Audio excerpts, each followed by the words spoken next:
Welcome.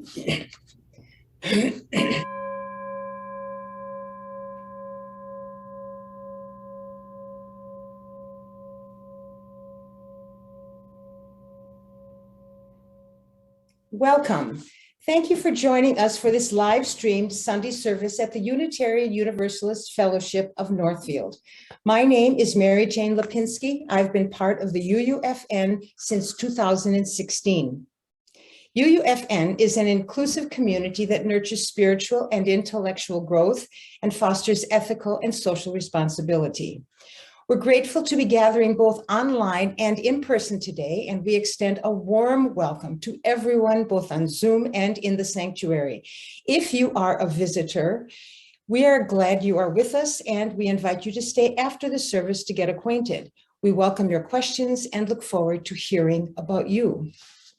We are mindful that we gather today with different needs. Whatever brings you here, you are welcome to come as you are and take what feeds you. Please know that technical difficulties may arise, yet we offer our best effort, not with the goal of perfection, but to allow us to connect with one another while keeping our communities safe.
Our opening words are by Carl G. Seberg.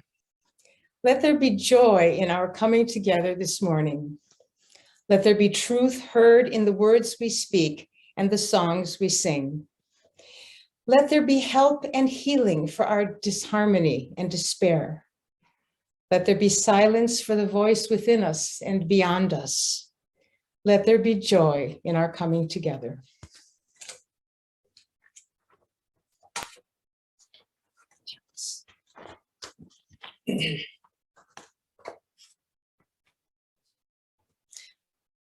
I will light a chalice here and Bill will light a chalice here in our home, and you are welcome to light one in your home. Our church worship associate will also light the chalice at the church. Please join me in speaking the words on your screen as we light the chalice, the symbol of our faith. Let us open our eyes to see what is beautiful. Let us open our minds to learn what is true. Let us open our hearts to love one another.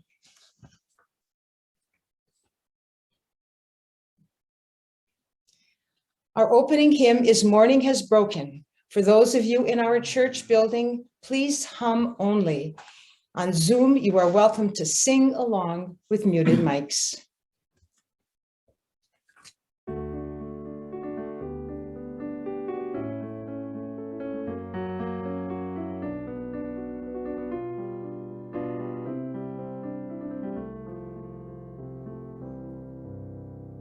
Morning has broken like the first morning. Blackbird has spoken like the first bird. Praise for the singing, praise for the morning, praise for them springing fresh from the word.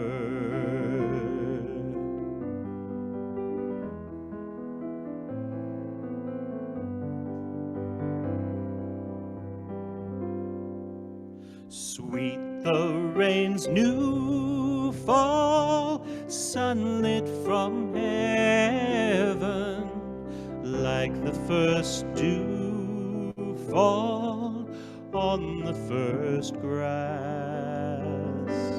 Praise for the sweetness of the wet garden, sprung in completeness where his feet pass.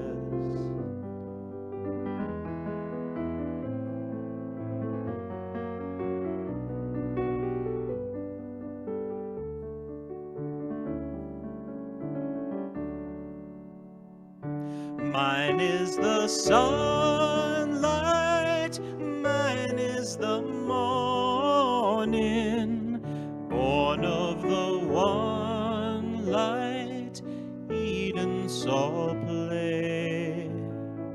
Praise with elation, praise every morning, God's recreation of the new day.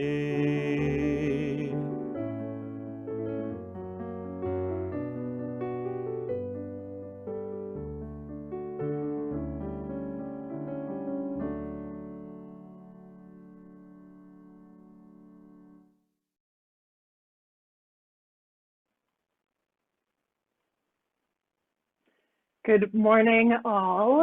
Our story today serves to launch us into our December worship theme, Opening to Joy.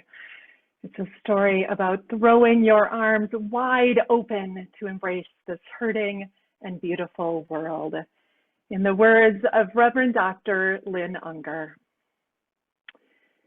Unitarian Universalist minister Bill Clark tells a story about being at the beach after a long, hard day. And by long, hard day, I mean that Bill was then doing AIDS ministry in a time and a place, Provincetown, Massachusetts, in which the people he was working with were dying on pretty much a daily basis. It hadn't just been a long, hard day. It had been month after month of walking people through the valley of death. And Bill was exhausted and sad and wondering how he could possibly find the strength to go on. Then, across what he thought was an empty beach, Bill heard something, a woman shouting.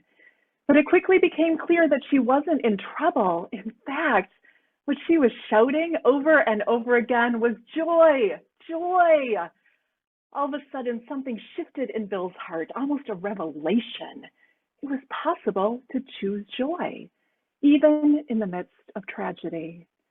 It was possible to be so committed to joy, so overwhelmed by joy that you would need to shout it to the very wind and waves.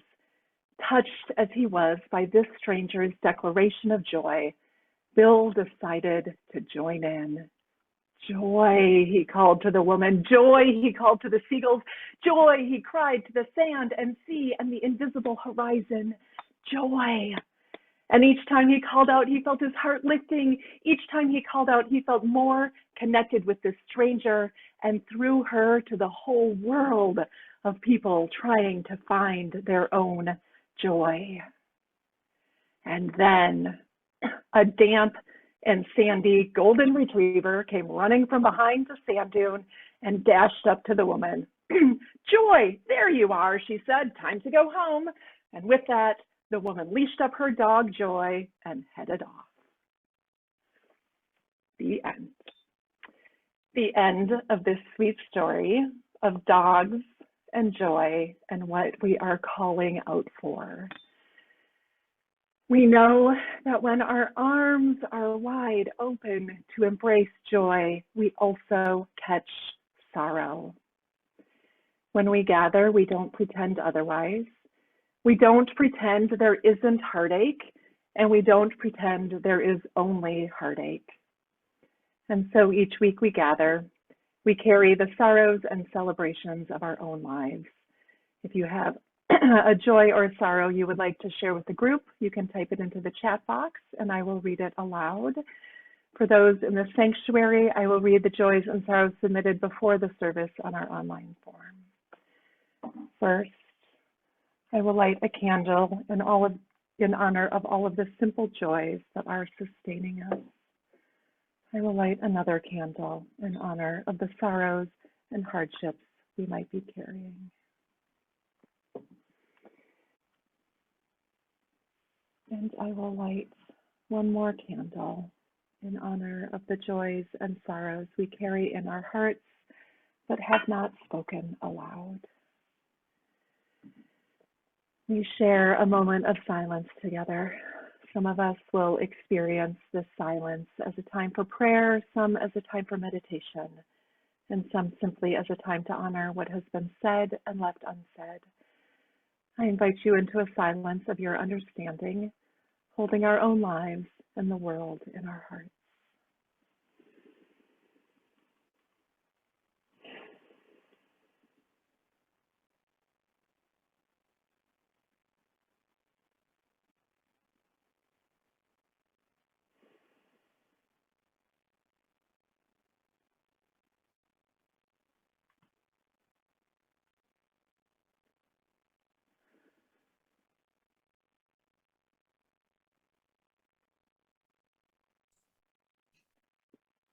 Out of this shared sacred silence, we say amen and blessed be.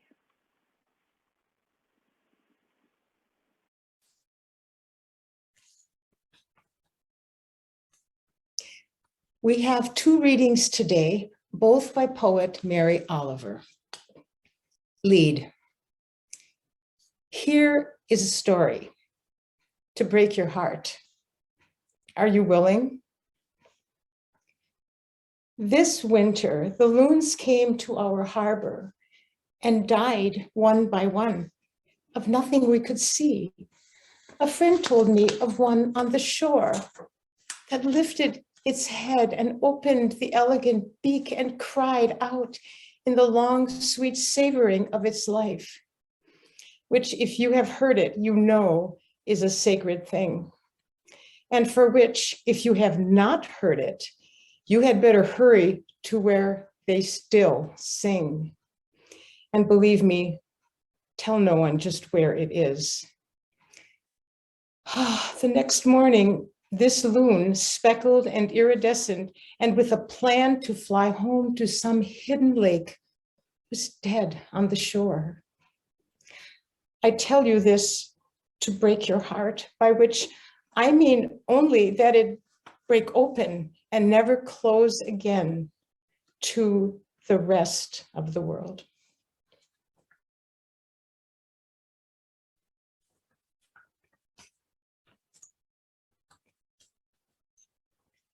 The second reading is Don't Hesitate.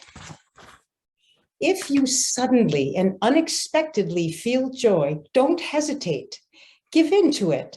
There are plenty of lives and whole towns destroyed or about to be. We are not wise and not very often kind. And much can never be redeemed. Still, life has some possibility left. Perhaps this is its way of fighting back, that sometimes something happens better than all the riches or power in the world. It could be anything, but very likely you notice it in the instant when love begins. Anyway, whatever it is, don't be afraid of its plenty. Joy is not made to be a crumb.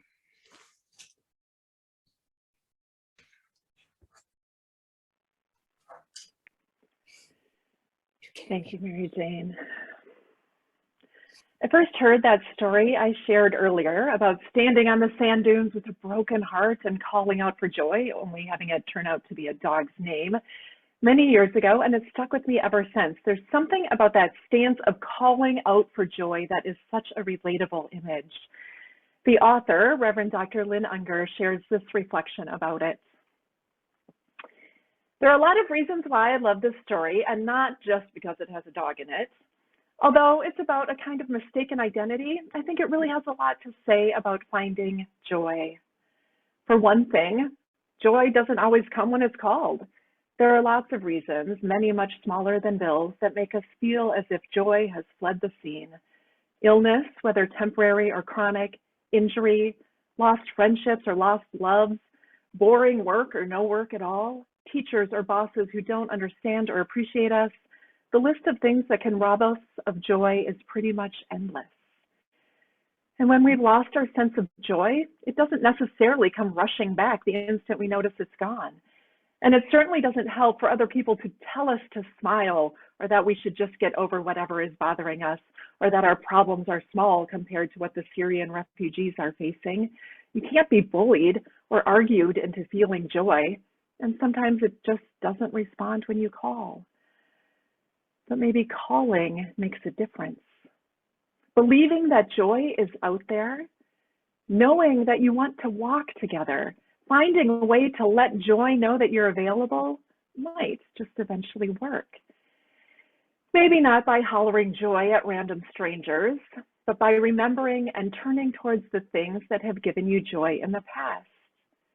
And if you can't find joy, maybe you could start by looking for some of its friends and relatives. For instance, gratitude often hangs out with joy. And if you can't find your way to gratitude, you will often find joy hanging out at the same cafe. Also, wonder and amazement. If you go out for a walk and meet up with wonder on the trail, you will likely find that joy appears and starts walking with you. Surprisingly, detachment, while not a relative of joy, lives in the same house. You would not be able to get through the doors unless you leave behind a whole bunch of expectations about how things need to be. The house of detachment has a very narrow front entry hall with no room to bring your baggage about how the world needs to follow your rules. But if you can leave that baggage at the doorstep, you will not only find that the house is, like Doctor Who's TARDIS, bigger on the inside. You might also discover that joy is drinking tea in the kitchen. I can't guarantee that any of these suggestions will lead you straight to joy. There are times you might very well feel as if joy has run off entirely and moved in with someone else.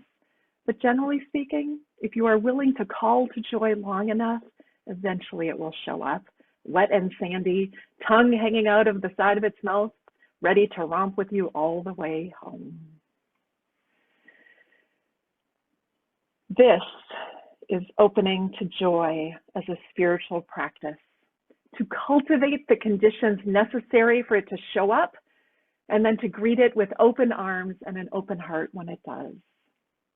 We're not talking about happiness, which is a kind of contentment about one's life and surroundings externally triggered.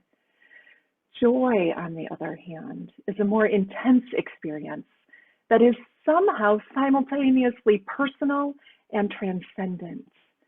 Joy lights up the spark within our hearts of hearts, and the world becomes more luminous. Researcher Matthew Quan Johnson, we don't lose ourselves, we become more truly ourselves. He suggests that with joy, colors seem brighter, physical movements feel freer and easier, and smiling happens voluntarily. Some researchers even describe spontaneous weeping as part of the overwhelming experience of joy. Opening to joy is also not the same as being constrained by toxic positivity. Toxic positivity tells us to ignore, minimize, and hide our struggles, to put on a happy face and look at the bright side. But you can't be bullied or argued into feeling joy.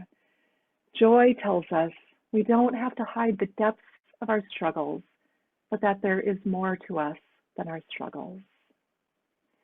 And so I want to say this very clearly at this point. Even though our theme is opening to joy, this is not a space for positive vibes only. This is a space for authenticity. If all you are able to do right now is survive, that's exactly what you should be doing. And we hold you and your struggles with tender care. During the holiday season, there's immense pressure to deck the halls and be merry and bright, especially for those of us who are in deep grief or who live with depression. That's not a realistic expectation. If joy doesn't come running when you call right now, you're not doing anything wrong. This is also a space for hope, though, a space to be reassured that joy exists even when it's hard to see it for ourselves. Because there is something in us that continues to yearn for connection. Because even in the midst of tragedy and loss and fear and change, our hearts still long for joy. Enter the words of the poet. I tell you this to break your heart, by which I mean only that it break open and never close again to the rest of the world. And this, whatever it is, don't be afraid of its plenty. Joy is not made to be a crumb. We often think of pain and struggle as the path to personal and spiritual growth. Suffering is noble, and even better if we suffer in silence. But what if joy is as well? What if both serve to open our hearts? In the words of Quaker teacher and writer Parker Palmer, heartbreak is an inevitable and painful part of life. But there are at least two ways for the heart to break. It can break open to new life, or break apart into shards of sharper and more widespread pain. A brittle heart will explode into 1,000 pieces and sometimes get thrown like a fragment grenade at the perceived source of its pain. But a supple heart will break open to a greater capacity to hold both life's suffering and its joy. I'm not claiming that keeping a supple heart is even to do, especially during this pandemic. I think this is one of the primary spiritual challenges that our brittle culture is wrestling with right now. We're longing to live more open-hearted, connected lives, but we don't know what that means or how to do that. This conversation is happening all over. Just look at the New York Times bestseller list for the past few years. For example, in addition to the best-selling author Parker Palmer, who I just quoted, the best-selling author and research professor Brené Brown has made a career out of studying how this sort of open-hearted vulnerability demands courage. The best-selling author and speaker Glennon Doyle coined the term brutiful to describe how life is both brutal and beautiful, sometimes simultaneously. The best-selling author and Black womanist theologian Monica Coleman writes candidly and eloquently about how her lifelong experiences of trauma and mental illness have given her a liberating understanding of divinity. Why so many bestsellers about this topic? Why are we so hungry for their message? I think maybe it's because we are used to crumbs. Researchers at the Yale Center for Faith and Culture claim that modern culture is marked by joylessness. It is this absence of joy that creates the vacuum that stress and worry and greed rush to fill in. We skim through life, that say, avoiding all edges, afraid of the depths that lie beyond. This results in a flattening out and a graying of human life and communities, and a sharp bloom of individual and communal dysfunction. I cannot begin to fathom how much more true this is going on 2 years into this pandemic. Imagine a graph of the amount of laughter on the planet on any given day 2 years ago versus during COVID. I imagine the line fairly stable, and then when COVID hit, the line plummeting. Not to zero, of course, for I know there is still laughter, but imagine the sharp decrease in laughter on a global scale in spring of 2020 when we had to fully isolate and things were so scary. And what about the rising graph line for all of the tears shed on the planet in the past 2 years, the voices raised in frustration, the sharp spike in grief, anger, depression, and anxiety? Our entire planet is having a collective experience of fear and trauma, and here we are talking about joy. And here we are talking about joy, exactly what we should be talking about. Because joy isn't just for us as individuals. According to the Yale researchers who did this study before COVID, but whose findings I think are all the more relevant now, the antidote to this collective and individual spiritual crisis is to intentionally bring more joy into our lives, our families, and our communities. If collectively modern culture is marked by joylessness, joy is a form of resistance. To the list of bestsellers I just named, I want to add and highlight the Afrofuturist author and movement leader, Adrienne Maree Brown. Her book, Pleasure Activism, The Politics of Feeling Good, is a dense, lush collection of essays. From the book's description, quote, drawing on the Black feminist tradition, author and editor Adrienne Maree Brown challenges us to rethink the ground rules of activism through what she calls pleasure activism, a politics of healing and happiness that explores the dour myth that changing the world is just another form of work. Feeling good is not frivolous, Brown writes, it is freedom. Joy is a form of resistance. So why do we sometimes resist it? The Yale researchers note our avoidance of joy parallels our avoidance of pain. We prefer easy, familiar, comfortable, but joy is vulnerable. To quote Mark Parent, the bittersweet side of appreciating life's most precious moments is the unbearable awareness that those moments are passing. The researcher and author Brené Brown says joy is the most vulnerable joy is the most vulnerable emotion we experience. It's hard to give ourselves over to it because we know it will end. She calls this foreboding joy. Instead of opening to joy, we shut it down before it really gets going and use it as a dress rehearsal for tragedy. We prepare for the worst even when things are at their best. Our fear stems from having our joy taken away. In the words of Brown, scarcity and fear drive foreboding joy. We're afraid that the feeling of joy won't last, or that we won't be enough, or that the transition to disappointment or whatever is in store for us next will be too difficult. We've learned that giving into joy is, at best, setting ourselves up for disappointment, and at worst, inviting disaster. And we struggle with the worthiness issue. Do we deserve our joy, given our inadequacies and imperfections? What about the starving children and the war-ravaged world? Who are we to be joyful? Who are we not to be? Again, joy is a form of resistance. In a culture that tells you you are not worthy, choosing joy honors your own inherent worth. Don't squander joy, says Brown. We can't prepare for tragedy and loss. When we turn every opportunity to feel joy into a test drive for despair, we actually diminish our resilience.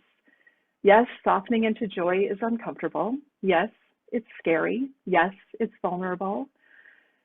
But every time we allow ourselves to lean into joy and give into those moments, we build resilience and cultivate hope. The joy becomes part of who we are, and when bad things happen, and they do happen, we are stronger. Joy exists on the edge of sorrow, and sorrow on the edge of joy, and we can be brave enough to lean into both. We can practice leaning into both. This is the central task of Unitarian Universalist religious communities. We share joys and sorrows each week during worship, the things that are the most dear to our hearts. This month, our Sacred Circle small groups will gather to talk about what opening to joy looks like and feels like in our everyday lives. The two Soul Matters packets that were emailed out this week offer conversation starters and activities to reflect on joy as a spiritual practice, both for individuals and families. On the 13th of this month, Sharon Snyder and I will host an online viewing and discussion of the remarkable video, My Joy is Heavy, that you are all warmly welcome to attend. I mention all of this because I hope this theme is alive in your lives this month.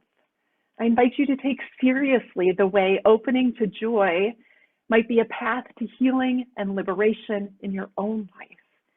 Each time we call out for joy, we become more connected to each other and to the whole world of people trying to find their own joy. It is up to all of us to build the kind of beloved, joyful community this hurting world so desperately needs. And finally, my wish for each of you. Whatever your holiday traditions or beliefs, may this be a heart-opening time for you. May the edges of your grief be softened, your loneliness eased, complicated family dynamics soothed. May you feel loved. And when you call out for it, may joy come running to you like a trusted companion with its friends, gratitude, wonder, and amazement in tow, ready to make their way home with you. Blessed be, and amen.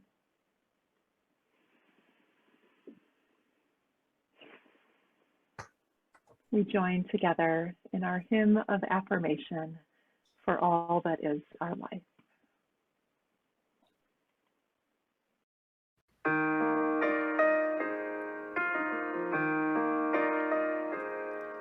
For all that is our life, we sing our thanks and praise. For all life is a gift, which we are called to use to build the common good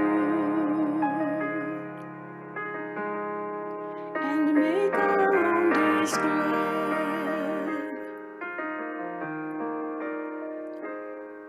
For needs which others serve, for services we give, for work and its reward, for hours of rest and love, we come with praise and thanks.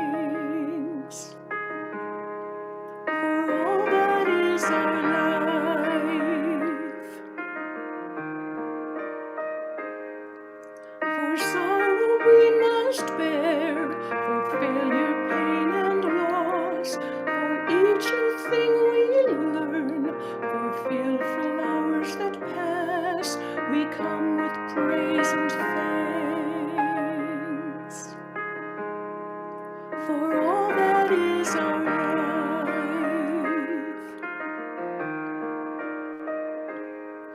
for all that is our life, we sing our thanks and praise. For all life is a gift, which we are called to use to build a common good and make our own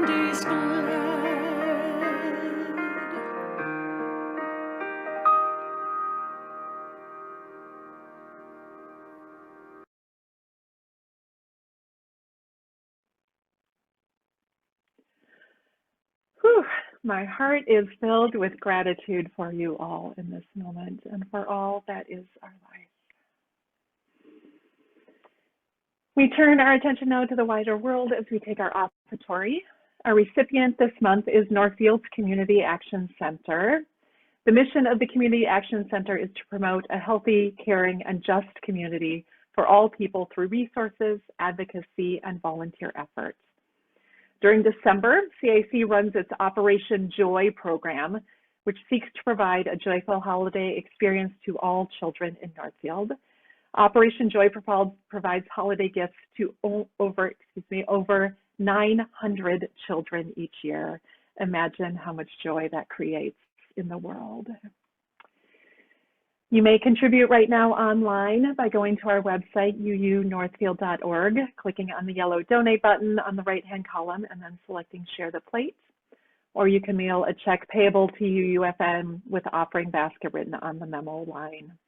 If you are at a church building, please put cash or a check, again, with the offering basket on the memo line in the basket. As always, thank you for giving as you are able.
Our closing words are by Susan Carlson. We leave blessed by our connections to one another, to the spirit of life. Go lightly that you see the life that is below your feet. Spread your arms as if you had wings and could dance through the air. Feel the joy of the breath in your lungs and the fire in your heart. Live to love and be a blessing on this earth. Please join me as we extinguish our chalice here and in your homes. You will see the words on your screen. We extinguish this flame, but not the light of truth, the warmth of community, or the fire of commitment. These we carry in our hearts until we are together again. Go in peace.